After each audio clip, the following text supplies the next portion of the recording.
Ako none se Maisha iwanyu bite general bamucisha mu madirisha kubera iki? En fait, ce que j'ai vu dans cette guerre, le gouvernement congolais a mis avant beaucoup du populisme, mais ils ont oublié que la guerre parfois n'est pas le populisme, hein. La réalité en est une autre. Quand on est à Kinshasa, on pense souvent que la guerre c'est quelque chose de facile quand on la parle. Et c'est comme quelqu'un qui a dit que hein, la guerre n'est pas bonne, hein. La guerre n'est pas bonne. Il ne faut pas parler la guerre pour la parler si vous n'avez jamais fait la guerre. On a vu comment on a fait beaucoup du populisme avec Chico et presque beaucoup d'officiers, surtout les autorités politiques. Et face à cette guerre, ils croyaient que c'est une chose simple. Quand vous voyez toutes les stratégies qui étaient mises par le gouvernement congolais, vous allez comprendre que on était en face de des novices qui croyaient que l'armée c'est l'effectif, c'est avoir seulement une masse d'hommes, sans oublier que l'armée, c'est aussi la stratégie, c'est la connaissance, c'est aussi la détermination.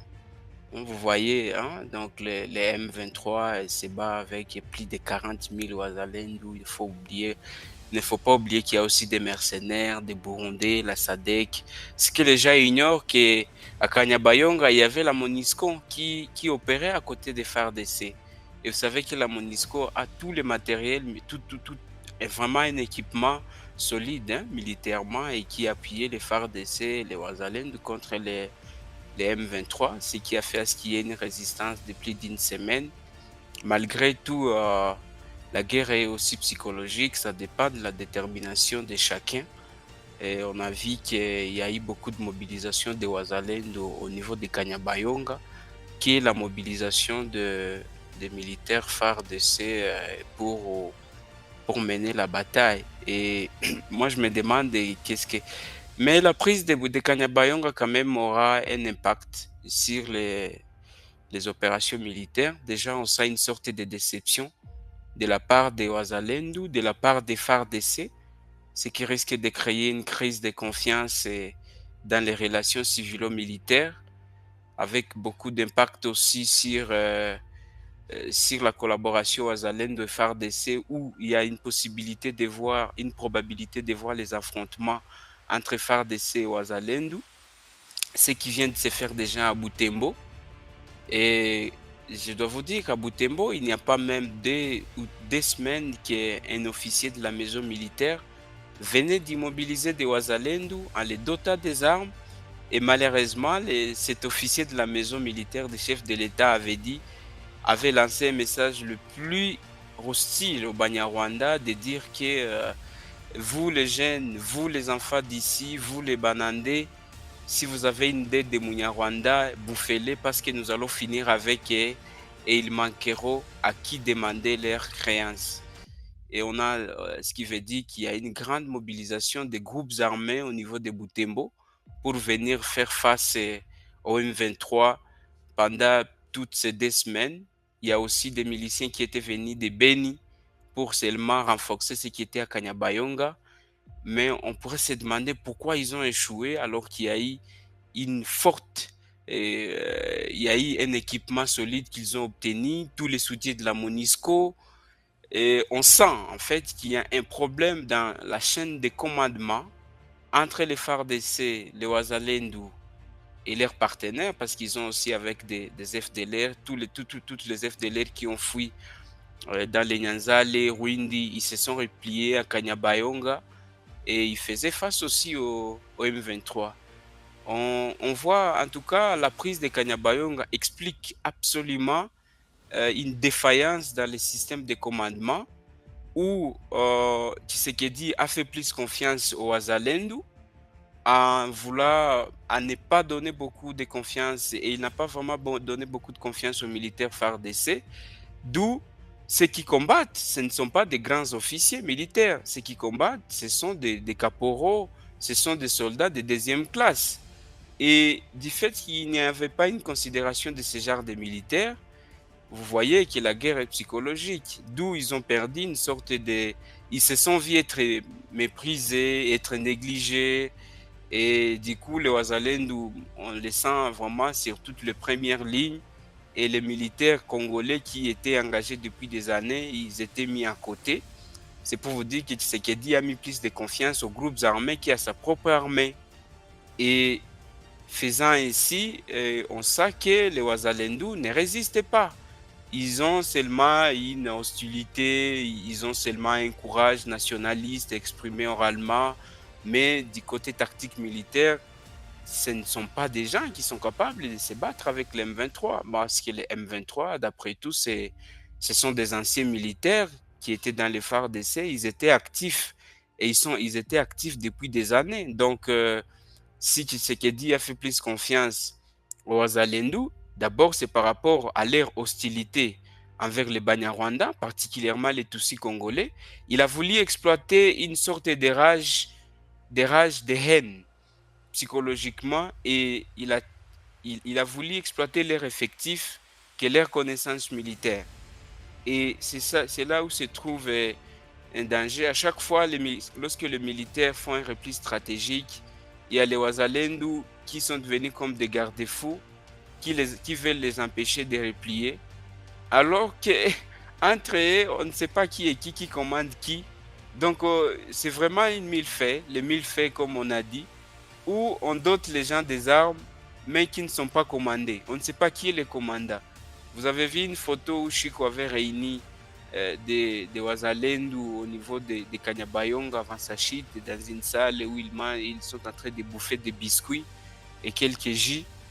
C'est pour vous dire que, imaginez, on envoie tout un général dans une zone, pas pour conduire les opérations, pas pour commander les phares d'essai, mais pour diriger des groupes armés Wazalendou. Mais c'est que les gens oublient que le Lubero était occupé depuis des années par des groupes armés qui étaient impliqués dans beaucoup d'habits et tout un général qui y est, il peut seulement commander des groupes armés, mais les militaires, parce qu'il y a beaucoup d'audio qui circulent sur les réseaux sociaux d'ailleurs, quand quand il y a eu une première tentative de la prise de Kanyabayonga, il y avait des militaires qui s'exprimaient que nous sommes abandonnés. Il y a Tshisekedi qui fait confiance aux Wazalendou, il les donne beaucoup d'armes.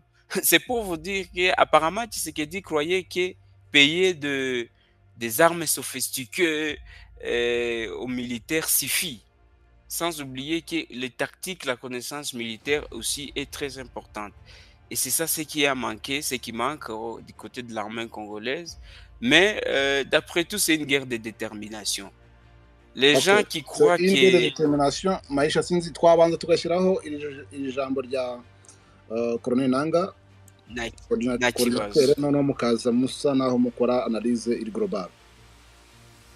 Bon, en fait, Nanga, il a fait un discours, donc nous sommes proches du 30 hashobora juin kuba hari abantu benshi 1900. batarikurikira, ndagira ngo aribyo tubanza guplayinga, noneho tuze gufata umwanya.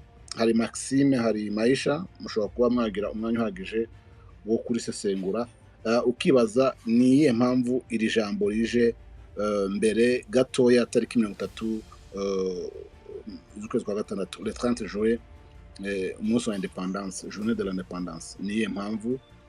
Tuze kubirebera hamwe. Niyo mpamvu nagira ngo oui, ce discours.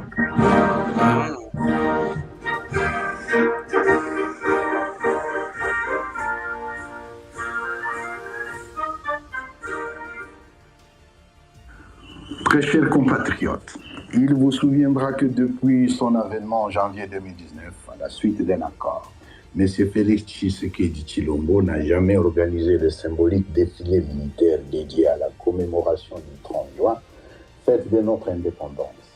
C'est bien l'expression du mépris débordant qu'il nourrit contre l'armée nationale.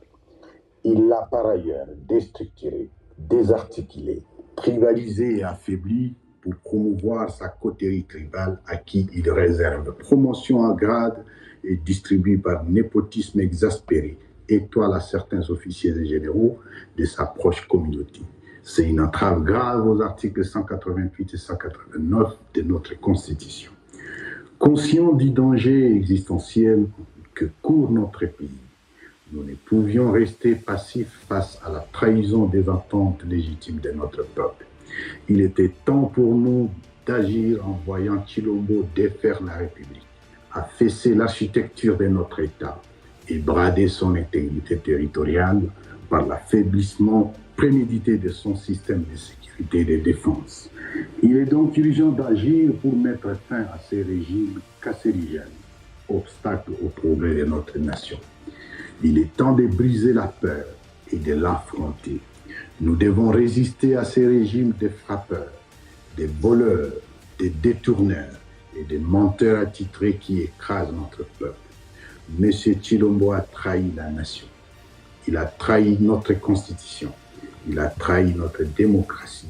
Il a trahi notre peuple. Cet homme a conclu des accords alambiqués à l'insu et au préjudice de la nation. C'est le cas du partenariat fumé avec l'armée du Burundi et certains pays de la SADC, ainsi que l'utilisation comme supplétif des forces génocidaires FDLR. Comment comprendre qu'un chef d'État puisse négocier le déploiement des forces étrangères sur son territoire en uniforme des forces armées de la République démocratique du Congo et les préparer à attaquer d'autres pays voisins? Les Congolais ont-ils déjà vu depuis 1960 un de leurs chefs d'État se faire protéger par des mercenaires non autrement identifiés? Lui qui se targue des scores soviétiques imaginaires aux élections bâclées de 2023, aurait-il désormais peur de son propre peuple qui l'a tant plébiscité? Chilombo est le plus grand commun diviseur et l'agent déstabilisateur de la sous-région des Grands Lacs. Il mène une politique étrangère erratique et belliqueuse qui se démarque dangereusement des principes fondamentaux de notre diplomatie qui veut un Congo, espace géopolitique procurant paix et stabilité panafricaine, sans vision stratégique ni objectif spécifique. Sa diplomatie privilégie de nombreux voyages disparus, avec sa clique tribale et son obstination maladive à enflammer des conflits dans la région. En cette commémoration du 64e anniversaire de notre indépendance, notre pays est dans un état d'effondrement et d'inefficacité d'apporter des réponses aux attentes de ses citoyens. Sécurité, nourriture, soins médicaux, éducation, emploi, logement, électricité, salubrité, pouvoir d'achat, tous les indicateurs sont au rouge. La République démocratique du Congo se classe au 164e rang sur 174 pays selon l'indice du capital humain 2020. Plus de 25 millions de Congolais sont exposés à l'insécurité alimentaire et à la crise d'urgence, dont environ 6 millions en Ituri, au nord et sud Kivu. Le nombre de déplacés internes est estimé à près de 7 millions. En 5 ans, la dette nationale a atteint 10 milliards de dollars, fruit de la corruption du régime, se rapprochant dangereusement du niveau d'avant-annulation de 2008. L'inflation est chronique, avec un taux supérieur à 25%. Le taux d'accès à l'électricité est le plus bas du continent, soit moins de 15%. Nous pourrions continuer cette litanie de constats catastrophiques, de gestion maléfique, sous cette gouvernance erratique et improductive, mais là n'est pas le propos. Entre-temps, à Goma, Komabeni, Lubero, en Ituri et à Lubumbashi, les Congolais sont tués quotidiennement par dizaines. Oui, ils sont tués, massacrés des fois par la propre garde de Chilombo, alors que lui seul n'a jamais été au courant d'elle. L'important pour lui, c'est garantir ces moments de jouissance, des voyages inutiles, des orgies, des célébrations et des loisirs au stade. Ce pouvoir est patrimonialisé autour d'un chef qui se veut roi du Congo, entouré de sa mère, de ses frères, de ses cousins et de ses amis, sans compter la pseudo-union sacrée, son nouveau clan élargi au partage du gâteau Congo. Désormais, en République démocratique du Congo, ce sont des personnes insignifiantes et insensées qui occupent les devants de la scène au nom d'une écurie mafieuse. Seule cette oligarchie tribalo-mafieuse peut manger, boire, se soigner, se loger et vivre luxueusement au détriment du peuple qui, lui, manque de tout. Nous n'avons qu'une seule solution, le mettre hors d'état de nuire. C'est la demande sociale congolaise aujourd'hui. La lutte engagée doit être efficace, générale et totale. Il est vrai que mener cette lutte à partir des zones non encore libérées nous expose à la prison, l'exil ou à la mort. Prenez le courage pour votre pays. Personne d'autre ne le fera pour vous. Voilà pourquoi nous avons opté pour la résistance révolutionnaire. Nous sommes au temps d'engagement et de sacrifice. Prendre notre destin en main. Très chers compatriotes, l'ennemi commun de tous les Congolais, c'est bel et bien M. Tshilombo et son union sacrée pour la nation. Nous lançons un vibrant appel à tous nos compatriotes afin de mutualiser nos forces et nos efforts pour barrer la route au funeste projet de monarchisation de la République et à toutes les forfaitures en gestation de la part de Tshilombo et sa bande. Aux éléments de forces de défense et de sécurité, déshumanisés et clochardisés par Tshilombo, rejoignez la révolution. Elle est constitutionnelle. Rejoignez l'Alliance Fleuve Congo à travers sa force, l'armée révolutionnaire congolaise, ARC, à qui je rends hommage, à toutes les forces vives de la nation. L'exemple de nos pères de l'indépendance, à qui nous rendons un vibrant hommage pour leur courage héroïque. Mobilisons-nous pour sauver la nation. Tshilombo est affaibli. Il va partir, de gré ou de force, par la volonté populaire. Bravez la peur, résistez, opposez-vous au mal.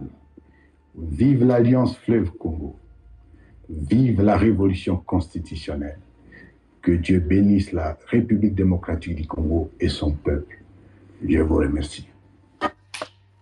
ati je vous remercie. Nyuma y'ijambo rirerire ati ndabashimiye. Reka twakire Maxime. Sinzi niba iri jambo hari icyo rivuze mbere gato yuko twinjira mu munsi wa independence cyangwa se muri anniversaire y'ubwigenge imyaka 64 iraba ishize igihugu cya Kongo kibonye ubwigenge. Iri jambo ni warihuza rite n'uyu munsi wo kwibohora? Ni naho yagarutse anamushinja ko ubona ko ntabyo yitayeho. Tshilombo agaruka ko wari uwe mwanzi w'igihugu, asoza avuga ko rwose mu mbaraga bizasaba, mu nzira bizanyuramo, uyu mugabo agomba gushyirwa hasi. Yego Maïcha. Murakoze, ariko j'ai attendu ce que Maxime a dit. Vous savez, le discours de Nanga intervient dans un moment crucial où il y a la prise de Kanyabayonga, qui était une cité stratégique, parce qu'il y a eu beaucoup de mobilisation politique et militaire pour que la cité ne puisse pas tomber. Ce qui veut dire que le discours de Nanga va bien profiter et risque de stopper tout ce que le président de la République pourrait dire demain, parce que c'est que la population s'attend demain et pourquoi et comment Kanyabayonga a été pris malgré toutes les mobilisations qui étaient faites, mais aussi il y a maintenant une sorte de résilience, une sorte de résignation de la population qui espérait que Kanyabayonga ne va pas tomber, et malheureusement Kanyabayonga pour elle est fini par tomber, et ce qui démontre que tout ce que Tshisekedi a dit, il devient directement faible, d'où sa légitimité politique est en train d'être remise déjà en cause par l'ensemble de la population et qui va impacter directement toutes les opérations militaires. Malheureusement, nous nous retrouvons dans un fourre-tout où le même président de la République a déjà armé plusieurs groupes armés et maintenant on assiste à une sorte d'escalade au niveau de Butembo où les groupes qui à peine venaient d'être mobilisés se retournent contre les militaires FARDC. Si vous avez vu des images et des vidéos, il y a un militaire FARDC qui vient de perdre sa vie à Butembo, mais aussi 3 Ouazalènes viennent d'être tués. Déjà, il y a une rhétorique qui vient de naître à Butembo comme quoi euh, les militaires FARDC n'ont qu'un objectif de livrer la ville et d'où nous ne devons pas croire à eux et organisons-nous pour sécuriser notre ville à l'absence des FARDC.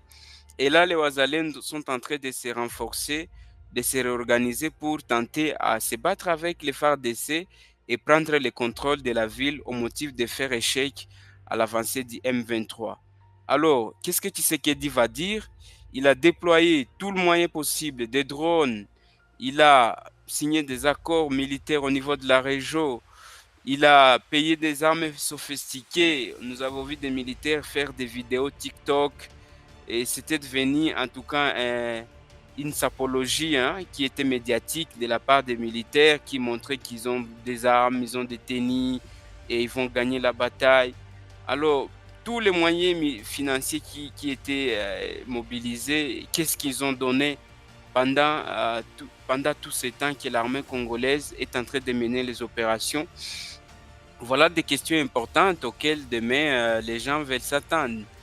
Et à ce moment, je ne sais pas quel discours Tshisekedi va tenir devant la population. Je vois même une réunion du Conseil supérieur de la défense qui vient d'être tenue à Kinshasa. Mais ce n'est pas la première réunion du Conseil supérieur de la défense. À la prise de Kibumba, Bunagana, Rumangabo, il y a toujours des conseils supérieurs de la défense qui sont faits. Mais quels sont les résultats qui aboutissent? On a senti que toutes ces réunions accouchent à des souris, accouchent à des morts-nés au lieu de prendre des décisions qui sont importantes. Et on a vu qu'on y quitte et on y renforce ce qui est le Ouazalendou. Et le problème en est que même l'armée congolaise, même le chef de l'État lui-même ne connaît pas le nombre de Ouazalendou qu'il est en train d'armer.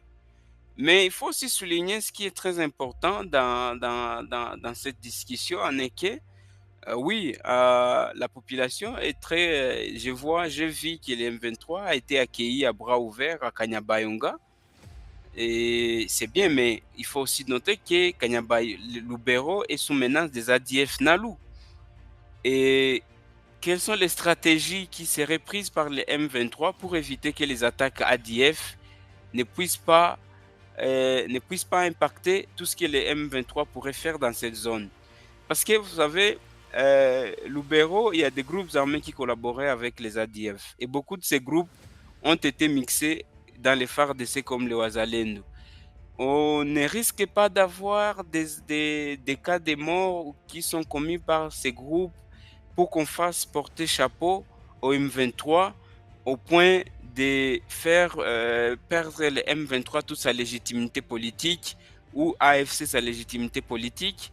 C'est aussi une question à se poser dans ce débat. Parce que on a senti aussi ce genre de choses. Est-ce que les ADF ne vont pas profiter dans ces contextes de faire des incursions dans les zones occupées par les M23 et pour qu'on attire l'attention de la communauté internationale comme quoi voici le M23 est entré à Lubero et il a fait la connexion avec les ADF et pour qu'il y ait plus d'engouement au niveau politique ou de mobilisation politique. Donc, c'est aussi une question à s'interroger et pour qu'on ne puisse pas, pour que les gens ne puissent pas tomber dans une joie à courte durée qui risquerait d'être étouffée par des actions criminelles des groupes Ouazalendou dans ces zones, en fait de faire porter chapeau au M23 la responsabilité des attaques des ADF. Donc, c'est vraiment la prise de Kanyabayonga, en tout cas, va coûter cher. Et à Félix Tshisekedi, demain, quel discours il va tenir? Kanyabayonga est déjà pris. Qu'est-ce qu'il va dire?